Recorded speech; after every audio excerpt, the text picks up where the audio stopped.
Bueno, vamos a empezar un seminario sobre un tema de mucha actualidad, que es la respuesta inmune frente al SARS-CoV-2. Y hoy vamos a ver, yo este seminario he pensado posiblemente para que nos lleve, pues, digamos, tratar tres puntos principales que posiblemente nos lleven tres seminarios distintos. Entonces, en uno primero vamos a ver, que es hoy, los mecanismos de la respuesta inmune innata. En uno segundo vamos a ver los mecanismos de respuesta inmune antígeno específica. Esto posiblemente ya lo veremos en otra clase. Posiblemente hoy solo nos dé tiempo al punto 1. Y en una tercera clase veremos cómo se explica el que haya tanta diferencia entre unos individuos y otros en cuanto a su forma de responder al virus, y esto se traduce en cuanto a la severidad de la enfermedad, ¿no? Cómo puede haber gente que prácticamente pues, lo pasa de una manera asintomática y cómo puede haber individuos pues, que fallecen, ¿no? Es los dos desenlaces más extremos, ¿no? Y bueno, esto lo trataremos en un tercer seminario. Vamos a ver, antes de nada, ya prácticamente habéis dado lo que es los tres primeros temas de introducción al sistema inmune, con lo cual, bueno, ya suenan bastantes cosas. Pero ahora yo quiero dar un paso más y comentaros un poco cuáles son los mecanismos más importantes en la respuesta inmune frente a un tipo de patógenos, frente a los virus, que tiene algunas peculiaridades. Y básicamente la peculiaridad más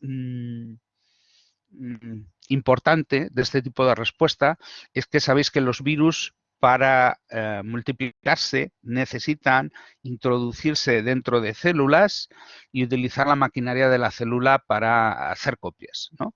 Y esto significa que siempre van a necesitar entrar en células para poder multiplicarse. Entonces, frente a este tipo de patógeno es muy importante un tipo de respuesta basada en la detección y eliminación de las células infectadas por el virus. Esa respuesta la van a hacer distintos tipos de células denominadas citotóxicas, las células NK del sistema inmune innato, los linfocitos T citotóxicos, que estos reconocerán antígenos concretos y específicos del virus, pero para que ese tipo de respuesta se dé, es necesario que las células presenten los antígenos virales en su superficie. Y eso depende de que las células expresen unas moléculas que estáis a punto de, vamos, ya David ya os envió los materiales y creo que empezaréis hoy a dar ese tema, el tema de las moléculas de histocompatibilidad.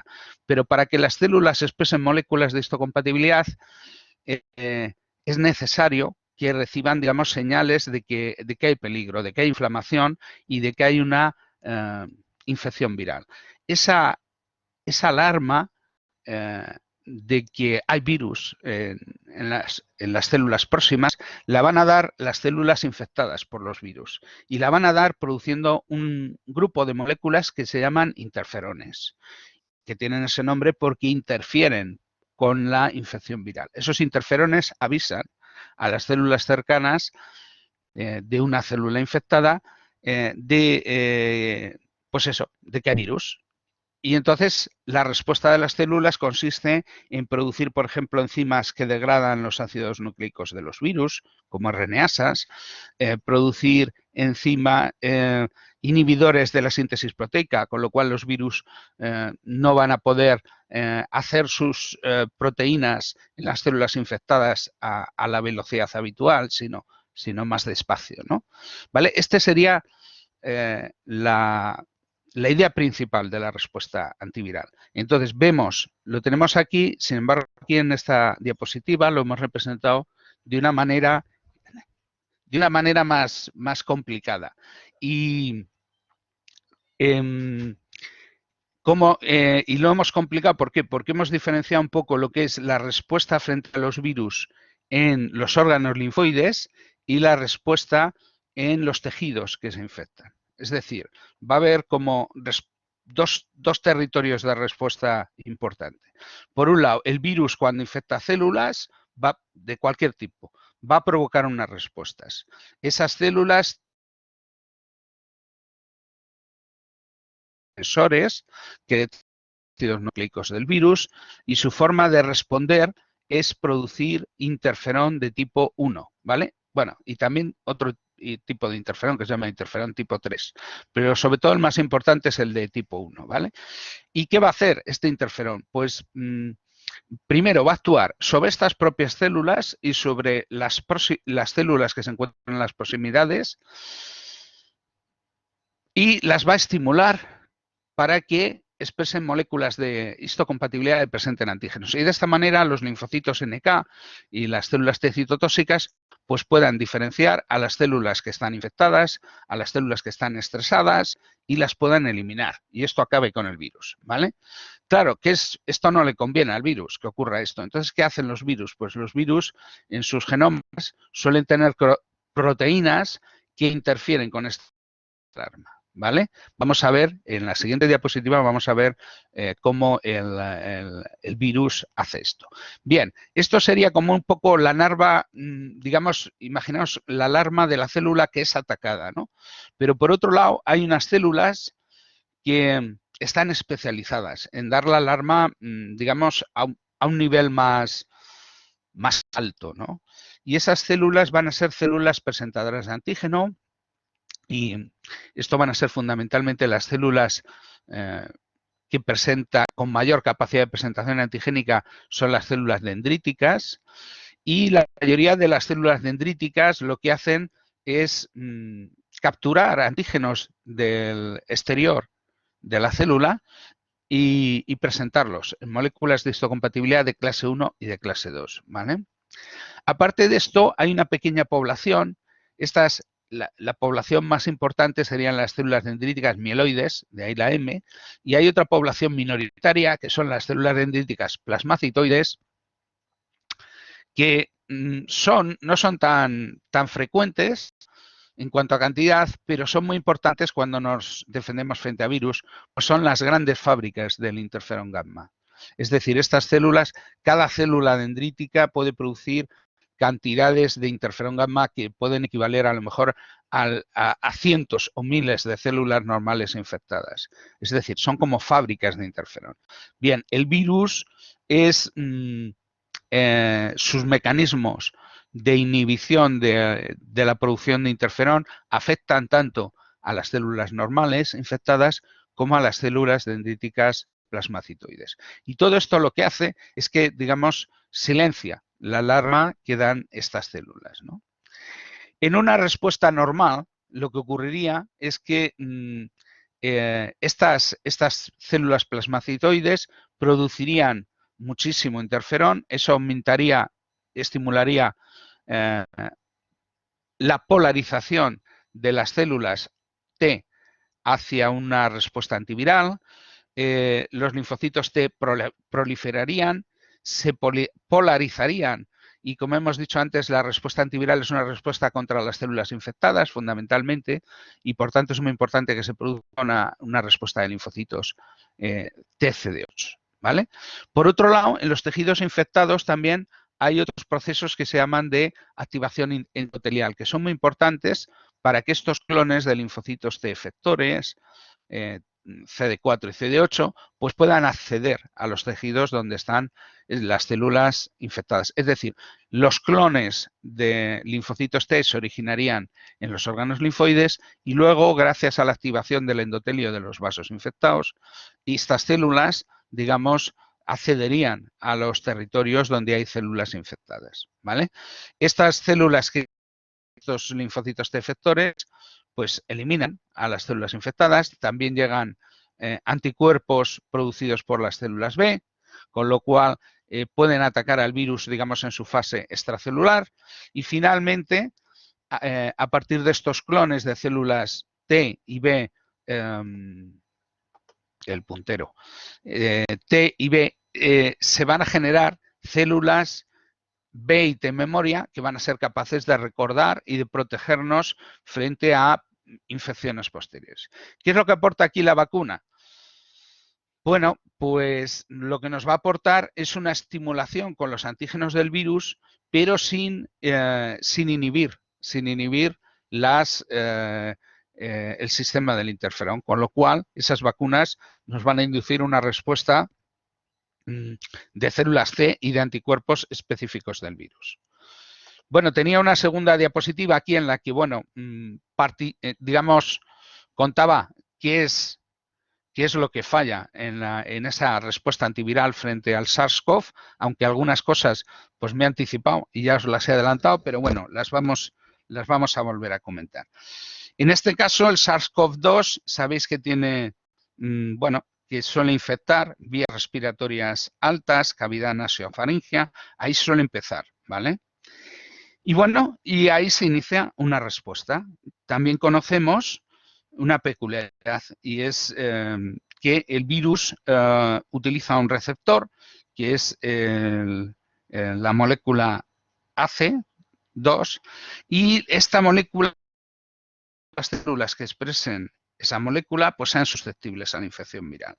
Esta molécula se expresa mucho en el epitelio respiratorio e intestinal, pero también se expresan otros tipos celulares que ya veremos que es muy importante. En principio vamos a pensar que empieza a afectar a células epiteliales y esto básicamente, ¿qué es lo que hace el virus? El virus, hemos dicho, bloquea la producción de interferón, con lo cual estas células, que ya hemos dicho que ante un virus normal expresarían moléculas de histocompatibilidad, pues no lo hacen, con lo cual la alarma, digamos, local queda inicialmente silenciada. ¿Qué más puede ocurrir? Pues puede ocurrir que, por ejemplo, el virus infecte a otro tipo de células que expresan este receptor, por ejemplo, células fagocíticas, y esas células lleven al virus a los órganos linfoides, ¿vale?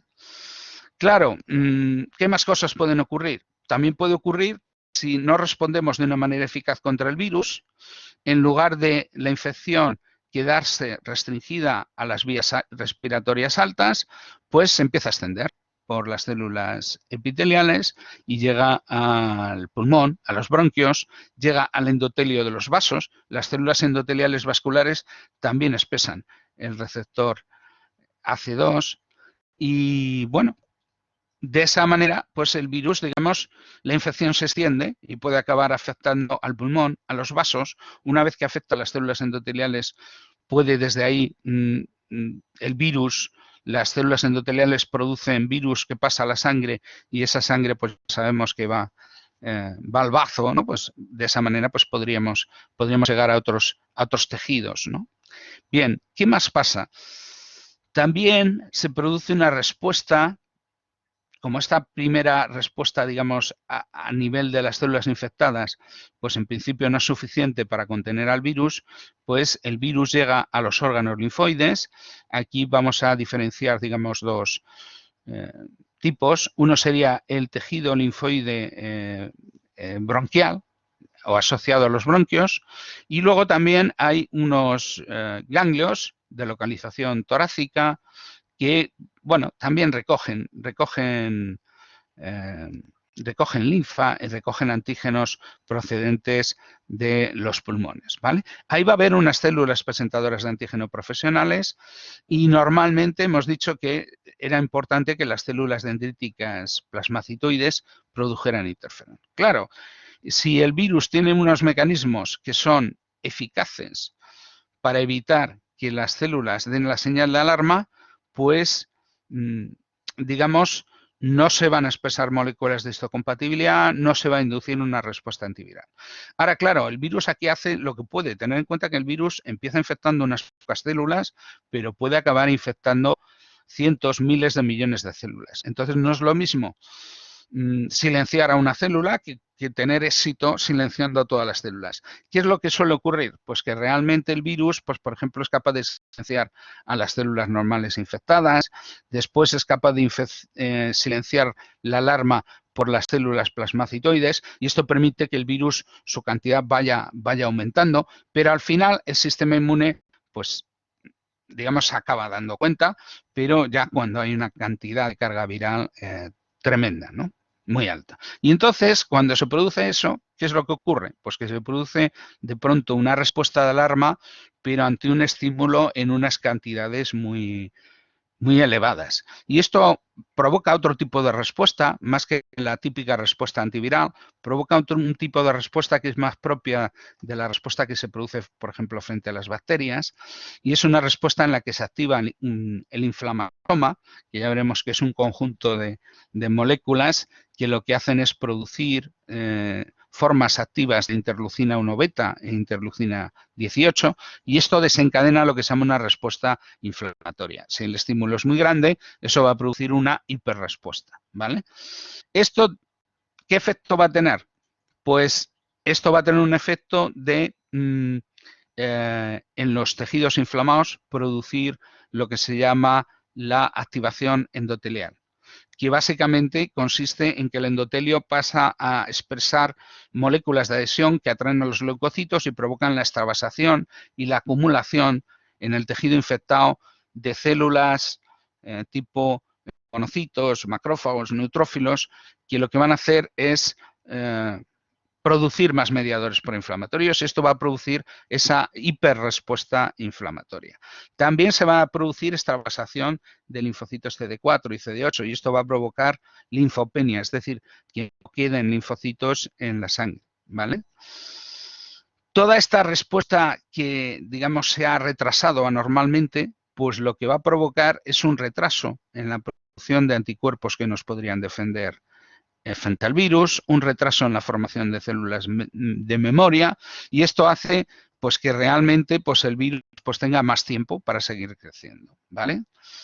Y finalmente pues se acaban produciendo anticuerpos que en función de lo rápida que sea y eficaz que sea esa respuesta, pues puede conseguir que estas personas se recuperen de la infección o puede llegar demasiado tarde y las personas pues pueden fallecer, ¿no?, de la infección. Incluso hay veces que se producen anticuerpos que no consiguen neutralizar al virus, es decir, que no consiguen evitar que el virus siga infectando, sino que son anticuerpos que, bueno, se unen al virus, pero si no bloquean bien sus receptores con los cuales el virus puede infectar, y pues realmente esos anticuerpos lo que van a hacer es facilitar que el virus sea fagocitado por los monocitos y los macrófagos y bueno, y en ese caso, pues digamos, esos anticuerpos en lugar de ser protectores, pues estarían facilitando la infección. Y ese fenómeno se llama ADE, que es un acrónimo en inglés,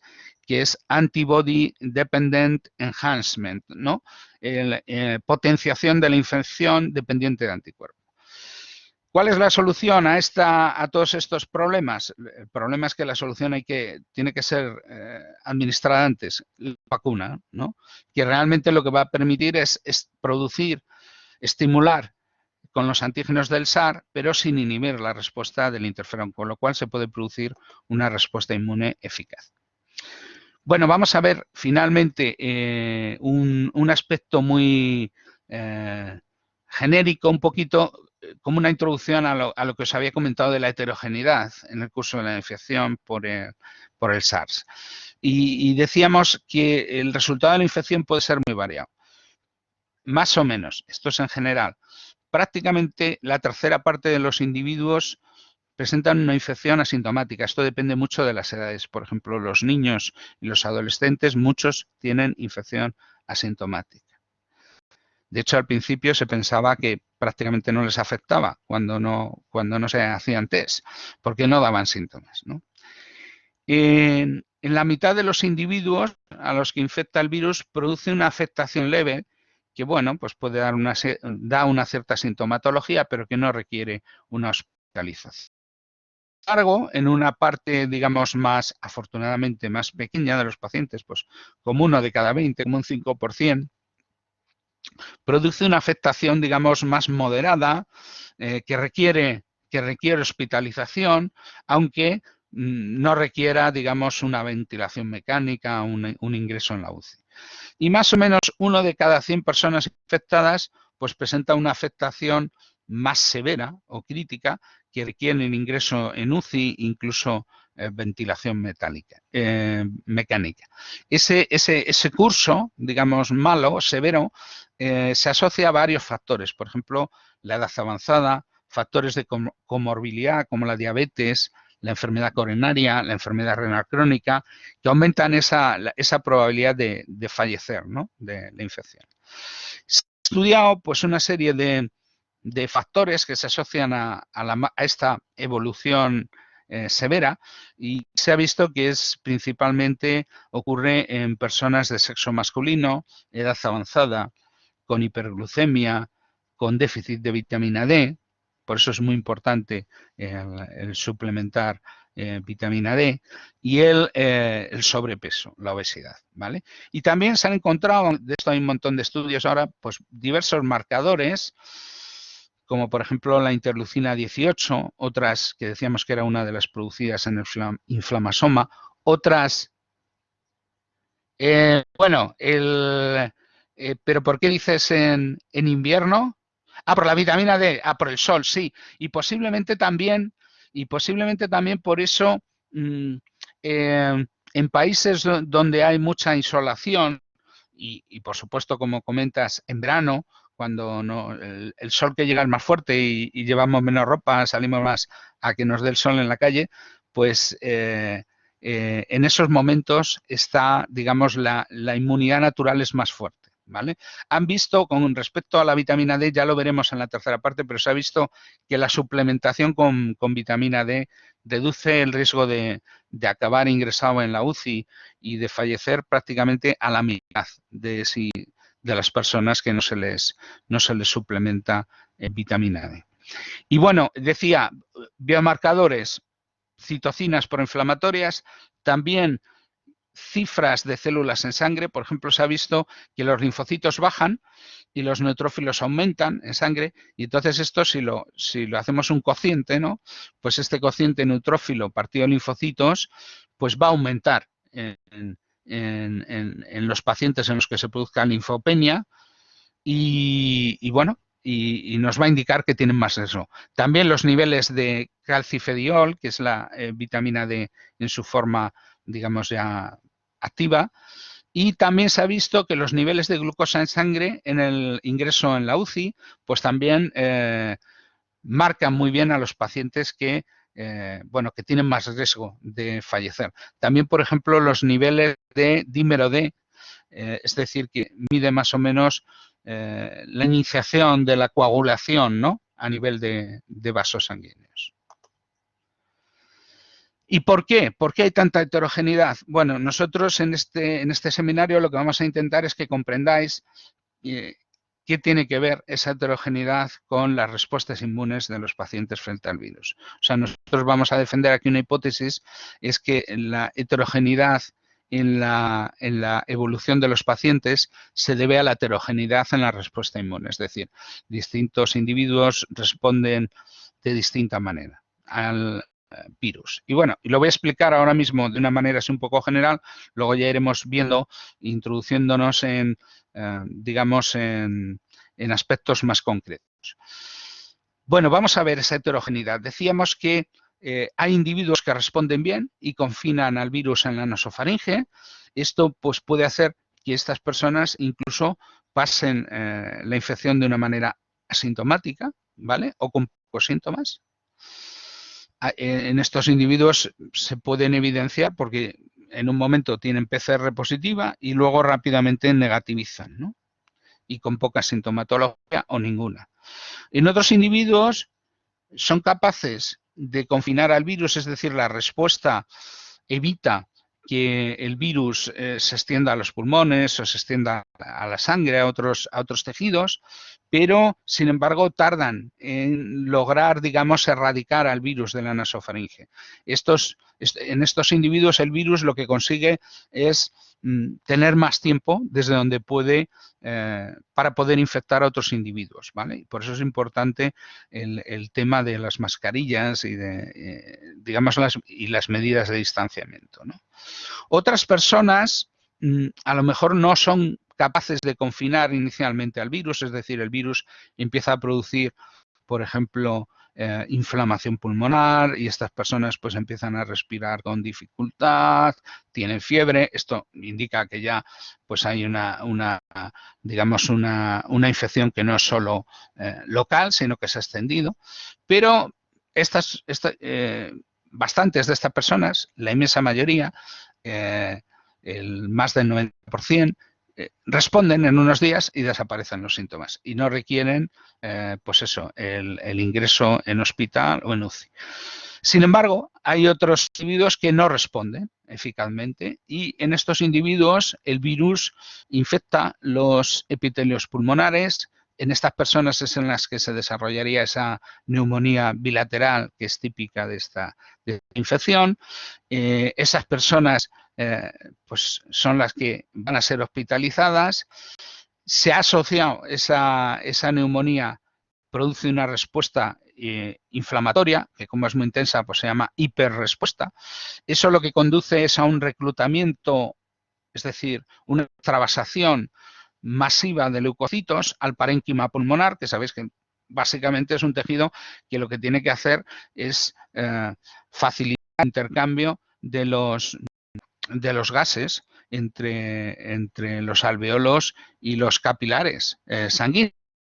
Si ese parénquima empieza a ser infiltrado por células, empieza a producir ahí extravasación, ¿no? Edema pulmonar, pues eso lo que va a hacer es que el intercambio gaseoso pues va a empeorar. Por eso estas personas necesitan suplementación con oxígeno o incluso ventilación mecánica y esto va a producir el síndrome de distrés respiratorio. Y bueno, en algunos de estos pacientes, digamos, la inflamación progresa, se produce todavía lo que se llama el síndrome de activación macrofágica, que básicamente consiste en que se extravasan grandes cantidades de macrófagos, en este caso en los pulmones. Esos macrófagos producen más mediadores proinflamatorios, con lo cual esto es lo que también se denomina síndrome de liberación de citocinas, ¿vale? O CRS, y eso pues puede producir al final el fallo del pulmón, es decir, que el pulmón no consiga oxigenar la sangre y deje de funcionar, y esto hace necesario la ventilación mecánica y puede producir la muerte del paciente. Aparte de que esto pueda ocurrir, bueno, pues ¿qué otras cosas pueden ocurrir? Puede ocurrir que si uno está con ventilación mecánica en la UCI, pues pese a sufrir esta situación y si le aplican tratamientos antiinflamatorios muy fuertes, pues se consiga superar esta situación, por ejemplo, con corticoides en altas dosis o con anticuerpos frente a la interleucina 6, al receptor de interleucina 6, o con antagonistas para el receptor de interleucina 1, que son mediadores importantes en estos síndromes de liberación de citocinas. Pues esto al final, esta respuesta inflamatoria va a producir un daño en el tejido. Y esa inflamación va a ser seguida luego por un proceso de fibrosis, de cicatrización, y esto puede producir lesiones a largo plazo, ¿no? Que es lo que se llama el COVID de larga duración.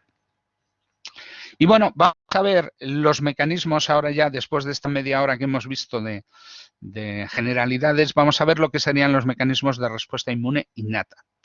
Y ahí van a ser muy importantes unas moléculas que ya conocéis, los receptores de reconocimiento de patrones, y dentro fundamentalmente los Toll-like receptors 3, 7 y 8, que recordad se unían a los ácidos nucleicos de virus, y también otros receptores que creo que os dio David, los receptores citosólicos, denominados, bueno, hay muchos, pero los que se ha demostrado que más participan en la respuesta frente al SARS son los receptores denominados RIG1 y MDA5, y estos receptores están tanto en células normales que pueden ser infectadas, pero también en células presentadoras de antígeno profesionales. La acción de estos receptores es estimular la producción de interferón, ya lo hemos dicho, y eso produce la expresión de moléculas de histocompatibilidad en las células infectadas, con lo cual eso permite que las células citotóxicas detecten. Bueno, es más es más complicado. Realmente, sí, tú puedes, por ejemplo, si tú das un tratamiento inmunosupresor en fases iniciales de la inflamación, puedes, al reducir la intensidad de la inflamación, pues vas a reducir también el grado de fibrosis. Pero ahí participan otras moléculas como el Transforming Growth Factor beta, factor de crecimiento, transformante de crecimiento beta, que son importantes. Y eso ya depende un poco también de la forma de responder que tenga cada individuo. ¿Vale, Paloma? Bien, comentábamos.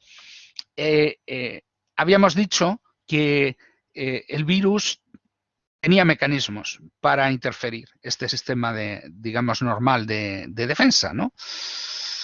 Y eso puede, dependiendo del individuo, pues esos mecanismos, digamos, antiinterferón, pues pueden ser más eficaces o menos. Porque hay individuos, por ejemplo, que tienen defectos o bien heredados o bien adquiridos en el sistema del interferón, que lo vamos a ver ahora. Y esos individuos serían mucho más susceptibles es decir, si su sistema de alarma ya no funciona bien, si encima el virus pues interfiere, pues ya una alarma medio estropeada con un, digamos, con un virus que la silencia, pues ya son peor que peor, ¿no? También participan otros mecanismos importantes. Uno es la activación endotelial. Recordad las células endoteliales de los vasos que al activarse van a promover la extravasación leucocitaria, la acumulación de leucocitos en los tejidos inflamados, la extravasación de líquido, el edema, la activación del complemento, y ya hemos visto que esto en los pulmones pues, puede ser muy dañino, ¿no? Además, estas células fagocíticas y citotóxicas que se extravasan producen citocinas y esto pues puede ser protector en las fases iniciales de la enfermedad, pero si ocurre demasiado de golpe, pues puede producir una hiperrespuesta que puede ser lesiva para los pulmones. Bien, vamos a profundizar un poco en estos fallos. Decíamos que el virus hace sus cosas, pero también puede haber defectos en el huésped. Y aquí se han agrupado los defectos fundamentalmente en dos tipos. Por un lado, defectos genéticos a nivel genético en la estimulación de producción de interferón tipo 1 y en la respuesta al interferón, ¿vale? Esto, las personas que tienen estos defectos genéticos, en todas esos defectos afectarían a todas sus células, las infectadas y las que no. Y entonces, digamos, es como si tuvieran una sordera frente al virus, ¿no? No detectan, ¿vale? Por otro lado, también puede haber otras cosas que hagan fallar esto, pero que no sean heredadas, sino que se hayan producido en el individuo.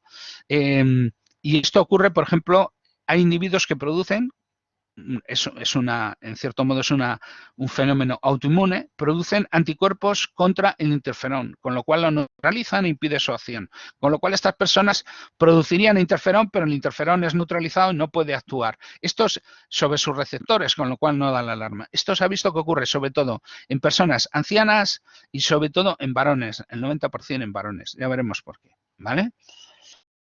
O, por otro lado, hay lo que ya habíamos mencionado, que el virus interfiere con el sistema de alarma. Y esto veremos que hay toda una serie de proteínas que interfieren en puntos específicos de las vías de estimulación de la producción de interferón, ¿vale? Ahora bien, en este caso, estos productos del virus actúan sobre las células infectadas, no actúan sobre células que no estén infectadas. Es decir, el virus entra en una célula, libera sus proteínas, produce sus proteínas y entonces puede interferir sobre la señalización de interferón, pero en esa célula, no en otras células, ¿vale? Esa sería una diferencia importante. ¿Qué consecuencias tienen estos defectos? Bueno, ya lo hemos dicho, se silencia la señal de alarma y entonces pues no respondemos al virus. No se produce, primero vamos a ver la respuesta innata y luego también se retrasa o no se produce inicialmente la respuesta antígeno específica. Ya hemos dicho que un mecanismo muy importante por el cual el interferón pues, tiene digamos, efectos antivirales, es que favorece una respuesta antígeno específica especial para los virus, ¿vale? Entonces, si no hay interferón, esto no se produce. También se inhibe la expresión de moléculas de histocompatibilidad de clase 1, que son las moléculas que son necesarias para transportar los antígenos del virus y que sean reconocidos por los linfocitos T CD8. La consecuencia de esto es que el virus pues crece y crece, no es detectado, infecta a otras células que también tienen el receptor AC2 y esto incluye algunos tipos especiales muy los monocitos. Y los monocitos son importantes porque ellos, por un lado, circulan en la sangre y por otro lado, invaden los tejidos infectados, ¿vale? Con lo cual, si el virus puede introducirse dentro de ellos, ya veremos, pues puede actuar como una especie de caballo de Troya, ¿no? Esas células pueden llevar al virus, pues por ejemplo, al bazo o a los órganos linfoides, ¿vale? Con lo cual, eso favorece la diseminación a través de la sangre y de la linfa. También hemos dicho que puede infectar células endoteliales vasculares que están, digamos, están delimitando interiormente los vasos, con lo cual, desde esas células, pues el virus puede pasar directamente a la sangre, ¿vale? Y eso puede provocar que una infección, digamos, sistémica a nivel de todo el organismo y eso va a producir una respuesta inflamatoria sistémica y esto tiene una consecuencia, puede producir fallo pulmonar, puede producir también fracaso de otros órganos y eso puede conducir a la muerte, ¿vale? Bueno, aquí tenemos una especie de cuadro resumen de lo que puede ocurrir, ¿no? Cómo al inhibirse, retrasarse la respuesta de interferón, pues eso puede afectar a la respuesta inmune. Y tenemos aquí 4 situaciones. Tenemos la primera situación que sería una respuesta de interferón temprana y robusta, es decir, el virus entra, aumenta la carga viral, es decir, el virus inicialmente pues consigue proliferar exitosamente dentro de algunas células, pero se da la señal de la alarma, eso provoca una resistencia frente al virus, eso produce una respuesta de células citotóxicas, eso produce el aclarado del virus y bueno, y esto es lo que suele ocurrir con las personas jóvenes y con las personas que digamos que son expuestas a cantidades bajas del virus. Por esto también es muy importante la mascarilla, no solo para hacer que el virus no nos llegue, sino que incluso si el virus nos llega a infectar, pues llegue en concentraciones muy inferiores, ¿no? Pues concentraciones cientos de veces más bajas y eso pues va a hacer más fácil que la respuesta sea exitosa, ¿vale? Estas personas típicamente van a conseguir aclarar el virus y suelen tener niveles de anticuerpos bajos, por ejemplo, más bajos que los que se producen con una vacunación, ¿vale? Siguientes situaciones que pueden ocurrirse. Bueno, pues que el virus consiga inicialmente proliferar, pero consiga inhibir la respuesta de interferón durante, pues a lo mejor, pues una semana. Y durante esa semana, pues, ¿qué va a ocurrir? Si comparáis estos gráficos con los de la izquierda, pues el virus, su carga viral aumenta mucho más y se produce después una respuesta de interferón, digamos, retrasada en el tiempo, pero consigue al final esa respuesta disminuir la carga viral, ¿vale? ¿Esto qué hace? Pues igual no. Vamos a ver. Una persona vacunada, lo que va a ocurrir es que lo primero va a hacer, igual no, porque tiene unos niveles de virus, una carga viral mucho más baja. Y segundo, eliminan, tras la infección, eliminan al virus en mucho menos tiempo, ¿vale? Con lo cual, podrían contagiar, pero las cantidades de virus que tienen y el tiempo durante el cual tienen el virus son mucho menores, con lo cual su capacidad de infectar es mucho menor que la de una persona que no estuviera vacunada y que tuviera una infección asintomática. ¿Vale, Sara? Bien, es un tema que está saliendo bastante y que tiene ese matiz, ¿vale? ¿Pueden infectar? En teoría, sí. en realidad mucho menos que una persona no vacunada, por las dos razones que he dicho. Bien, vamos a ir a estas personas que tienen, o bien porque tienen un defecto en los genes de producción de interferón o de los TLRs, digamos que tienen, o bien por eso, o bien porque tienen anticuerpos antiinterferón, pues resulta que, digamos, es un desastre su respuesta de interferón. Entonces, en esos, ¿qué va a ocurrir? Que el virus crece de manera descontrolada, no se produce respuesta de interferón, y entonces en estas personas pues tienen una enfermedad muy severa y se produce venta de citocinas y suelen fallecer. Y esto suele ocurrir con los, ya digo, con individuos de todas las edades que tengan defectos genéticos relacionados con el interferón tipo 1, o bien con ancianos y especialmente varones que tengan anticuerpos antiinterferón y que bloquean. En ese tipo de pacientes, la terapia con interferón recombinante suministrado exógenamente, inyectado a estas personas, pues podría facilitar el aclaramiento del virus. Esto sabe que en población general realmente, digamos, no es eficaz simplemente dar interferón, ¿vale? Porque no es importante que solo que haya interferón, sino que el interferón esté allá donde están las células infectadas, ¿vale? Por eso es importante que lo produzcan las células que son infectadas. No es lo mismo que lo inyectemos a la persona. Pero en personas que tienen un defecto genético de interferón, pues puede ser, ahí sí que puede tener un efecto positivo la terapia con interferón.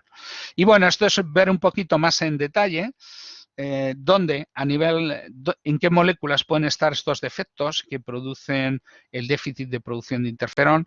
Esto va a ser estimulado por una serie decíamos, de TLRs y también de receptores RIG1 y MDA5 que estimulan la transcripción de los genes de interferón y la producción del interferón. El otro caso era, decimos, ¿qué pasa si producimos anticuerpos que se unen al interferón alfa o al interferón omega? Que son dos tipos de interferón tipo 1, pues que estos anticuerpos van a unirse a estas moléculas y van a impedir que estas moléculas se unan a sus receptores y tengan su efecto biológico. Esto se ha visto que en unos individuos que tienen muchos autoanticuerpos, que son el síndrome poliglandular autoinmune, acrónimo APS, pues se ha visto que estos individuos suelen sufrir una infección muy severa, fatal, por el COVID, ¿vale? Además, hay una cosa curiosa, hemos dicho que esto afecta sobre todo a varones, ¿no? Pues bien, varios de los genes que evitan que se formen los autoanticuerpos están en el cromosoma X. Y sabéis que hay una diferencia entre las personas, entre los varones que tienen solo un cromosoma X y las personas de sexo femenino que tienen dos cromosomas X. Entonces, el problema que tienen los varones es que un fallo en uno de estos genes pues ya puede facilitar el que se produzcan estos autoanticuerpos. Mientras que en las mujeres pues tienen que producirse el mismo fallo en los dos cromosomas, con lo cual esto hace que su probabilidad sea mucho inferior. Y por eso el 90% de las personas que tienen este problema son varones y con muchos años, porque es un fallo que también, cuantos más años se tienen, más probabilidad hay de que se vaya acumulando, ¿no?, la probabilidad de tener ese fallo, ¿vale? Y por eso esta condición, digamos, es mucho más probable que ocurra en varones que en mujeres. Bien, ¿qué pensáis? Vamos, ya nos va quedando poquito. ¿Qué pensáis que podríamos hacer? Bueno, ya os lo he anticipado un poquito antes, ¿no? ¿Qué podríamos hacer con estas personas que tienen problemas en el sistema de los interferones? ¿Qué tratamiento le podríamos dar? Lo hemos dicho, empieza por I. Les podríamos dar, venga, ponerlo en el chat, alguno. Administrar interferones, bien. Y en el caso, claro, el problema, si no los producen, dando interferón, pues nos va a venir muy bien. Pero si una persona produce interferones, pero también tiene anticuerpos que evitan que esos interferones actúen, ¿qué podríamos hacer? Por ejemplo, si una persona tiene anticuerpos frente a interferón alfa e interferón omega, hemos dicho que tienen esas personas, bueno, digamos, el neutralizar, hay otra cosa más fácil. Ahí sería una posibilidad, el neutralizar los anticuerpos con antianticuerpos. Pero hay otra cosa más fácil que es utilizar otro tipo de interferón frente al cual no tengan anticuerpos. Por ejemplo, interferón beta, ¿vale? Y esto, el interferón beta está, digamos, está comercializado, ¿no? Y entonces el interferón beta 1 está autorizado como producto farmacéutico y entonces lo podemos administrar, ¿vale? Pero van a ser eficaces solo en estos. Sí, el interferón beta es muy parecido al interferón alfa, se une al mismo receptor, ¿vale? Y tienen la misma, o sea, comparten el receptor y tienen la misma actividad biológica. Bien, a ver, Ignacio. Sí, Alfredo, que el otro día David nos comentó que había gente que si se inyectaba interferón gamma podría entrar en depresión y suicidarse. Entonces, Sí, pero el gamma no es un interferón tipo 1.